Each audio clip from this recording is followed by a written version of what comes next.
Hello, everyone, and welcome to today's special author conversation. I am Navya from White Falcon Publishing, and it's truly a pleasure to have you all with us. And we are here to talk about a book that feels less like something you read and more like something you experience, The Odysseys of Rhymes and Reasons.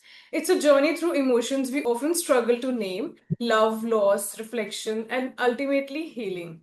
Each chapter unfolds like a phase of life, almost like seasons of the soul. And to take us through this beautiful world, we have with us the author herself, Harleen Kaur. Harleen is not only a poet but also an architect and designer, someone who blends structure with emotion in the most unique way. We welcome you, author, and it's such a pleasure to have you with us today. I would love for our audience to know you a little better, not just as an author, but as a person. So, I would like you to introduce yourself and to say something about your book. Hi, Navya. Yeah, this is Harleen Kaur, the author of Odyssey of Rhymes and Reasons, which happens to be my very first published book. So I'll just go through a little about myself and how this book came to be. Uh, I have been a reader ever since I can remember. From a very young age, I've just been, very close to the world of literature through books like, the British classics of Emily Bronte, David Copperfield, and all these people. They've really shaped up the younger me, I would say. Uh, and yeah, it's been quite the journey. I've been such an introvert whole my life, so these books really helped me shape up my inner world and my outer world. With respect to things.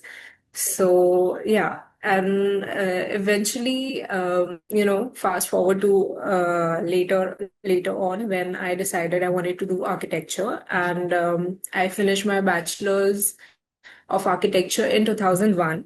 And after that, I went on to pursue a master's, which was in Barcelona.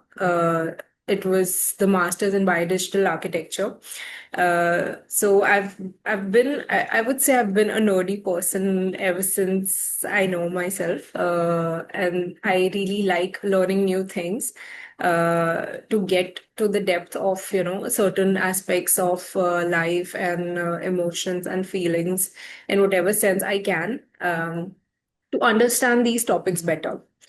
So after finishing my studies, I started up on work, and but even while I was working, just going through life, I felt the need to write out my emotions and what I felt inside to have a better understanding and a grasp of, what these feelings are about. And I don't know, the this had naturally from me within myself, this had naturally just come out in the way of poetry. So yeah, it's been a hobby for I would say a good 7 to 8 years that I've started writing poetry. Okay, okay, that's good to hear. Yeah, Okay, thank you so much for introducing yourself. And now we are moving on with the questions now. So, my first question from sure. you is, your book feels deeply personal, almost like reading someone's emotional diary that's been carefully turned into art. I'm curious, was there a specific moment or phase in your life that pushed you from writing casually to finally creating your own poetry? Yes, definitely. For me, I've always seen writing as more than just a casual pastime. It has been a deeply personal way for me to understand both the world around me and the one within me. What began as a genuine hobby gradually evolved into something more intentional. And that was when I created my Instagram page, the Poetess Chateau, which was for more like-minded individuals to read, reflect, and connect. And over time, I have realized that my writing was never really casual. It was always composed of carefully observed thoughts and emotions shaped into words with a lot of purpose within them. And there also came a moment when I paused and looked back at the sheer volume of what I had written, and it made me reflect on its future ahead. This was the turning point for me, that I decided to gather these pieces together for a manuscript, almost like an experiment at first, to just see what future it beholds, and as a complete body of work. Okay, that's actually very beautiful. Like how a moment or a feeling can quietly grow into something as meaningful as a book. So we are moving on to the next question. So you have divided the book into chapters like the Great Revelry, the Great Fall, and the Seasons Frost. It's almost feels like a life cycle of emotions. And when you were structuring this, were you consciously mapping a journey, or did it naturally fall into these phases as you were writing your book? I would say that once I had committed to creating a manuscript, I had to go back and revisit all the works that I had written through a more introspective and analytical lens, I would say. And during this process, I began to notice a pattern. My This pattern was that my poems were mirroring the natural rhythm of reasons of the seasons transitions, just like nature moves from spring to summer to monsoon and then to winter. I realized that my writing reflected similar emotional cycles of periods of joy, intensity, decline, stillness, and renewal. And this parallel felt incredibly organic, and that's how the chapters, the Great Revelry, the Great Fall, the Season's Frost, came into being. Okay. So while the structure may appear intentional, it actually emerged quite naturally from, the emotional landscape of the work itself, I would say. Okay, okay, okay. And as readers, we often connect deeply with certain pieces more than others. But as a writer, I imagine some poems must have been harder to write than others. Was there a particular poem that challenged you emotionally and mentally? Well, quite interestingly enough, the poems that carried the heaviest emotions were often the easiest and fastest to write. It's something I've reflected on quite a bit, and I feel that when an emotion is intense, it demands release, and writing becomes that outlet. And in these moments, the words just tend to flow in a single, almost uninterrupted stroke, as if the feeling already knows how to express itself. I think this is because my writing is my way of processing complexity, of making sense of the overwhelming emotions by giving them structure and language. And in that sense, I would say the title, The Odyssey of Rhymes and Reasons, truly lives up to, its name. As it is a collection of verses where every rhyme is rooted in reason, capturing the many shades of life like love, adventure, despair, understanding, and growth. So, yeah. Okay, okay. And I also personally think that the pieces that end up touching readers the most are the ones that cost the writer something. So that's what I also think. Okay, we are moving on to the next question. So on the other side of that, there are always some pieces that feels like home. Is there a poem in this collection that you feel most connected to, even now? Definitely. There is one poem that I feel deeply connected to, and that's called How Far Will I Go? And I believe it is a piece that would resonate with me at every stage of my life. Because, so one of the lines from it goes like, I was an arrow being held back by life's bow and was meant to be let loose to know how far I'll go. So for me, this poem is about coming a full circle, about navigating the trials and tribulations and eventually founding your ground within them. It reflects growth, resilience, and a quiet realization that every experience shapes you for the better. It also reminds me that no matter where I am in life, there's always space to evolve, to learn, to grow beyond what I once had thought was possible for me. Okay, So, okay. yeah. Okay. And like you have mentioned in your introduction as well, that you had a strong background in architecture and designing, which is such a structured and technical field. Yet poetry is fluid and emotional. So, do you see any connection between the two in your creative process? Um, I absolutely believe there is a strong connection between architecture and poetry, even though they may seem like contrasting disciplines at first glance.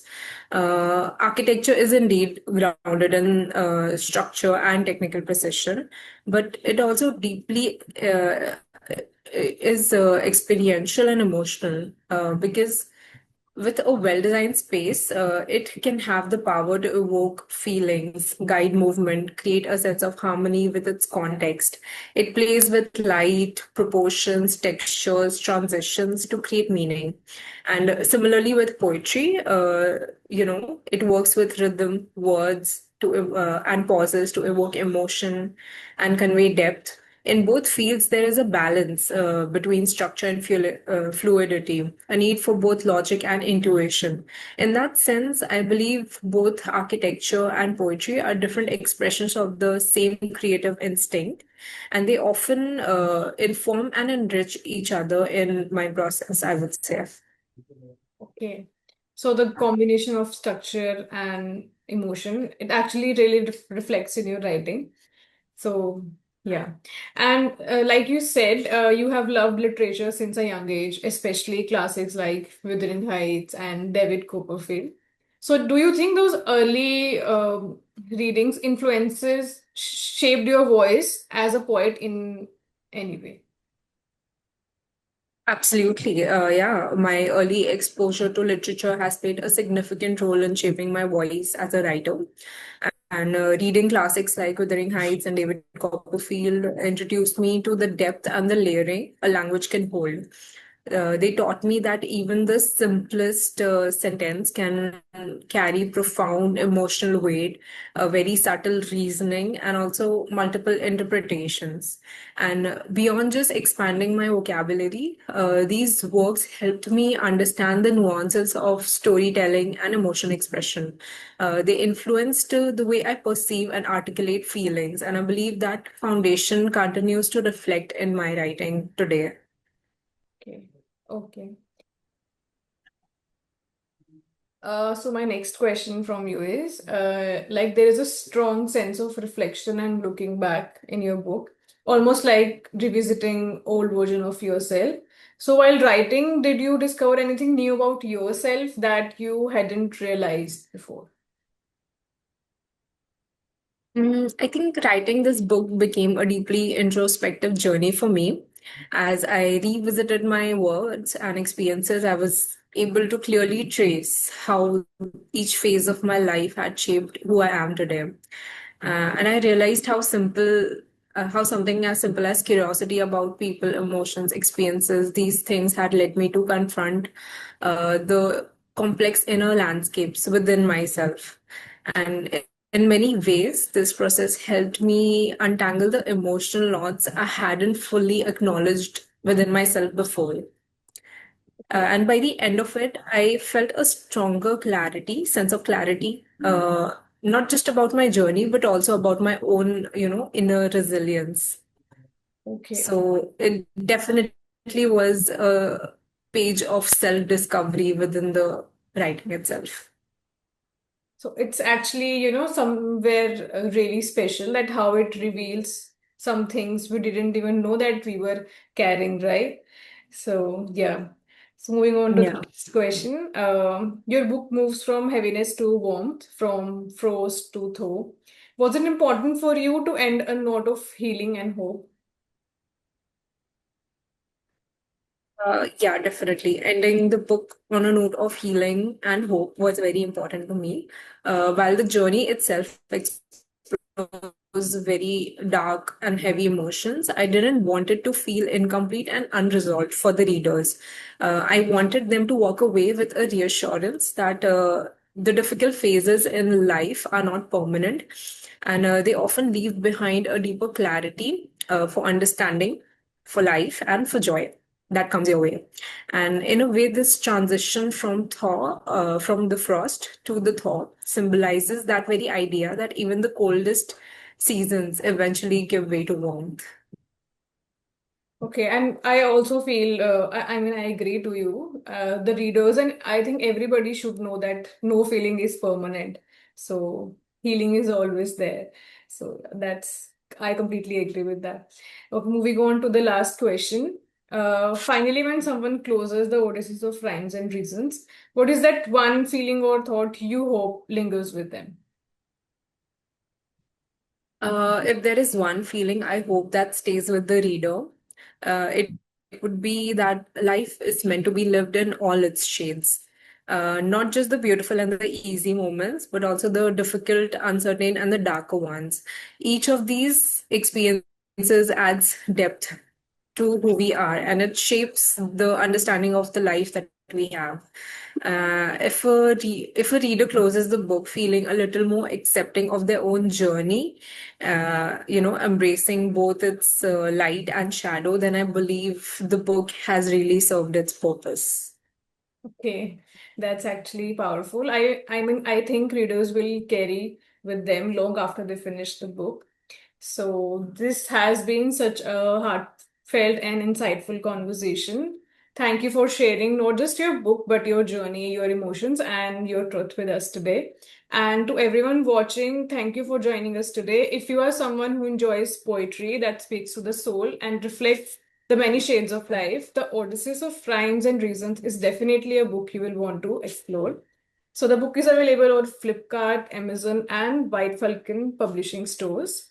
Once you read the book, please consider reviewing it and talking about it. And again, thank you so much, author, for joining us today and giving us your time.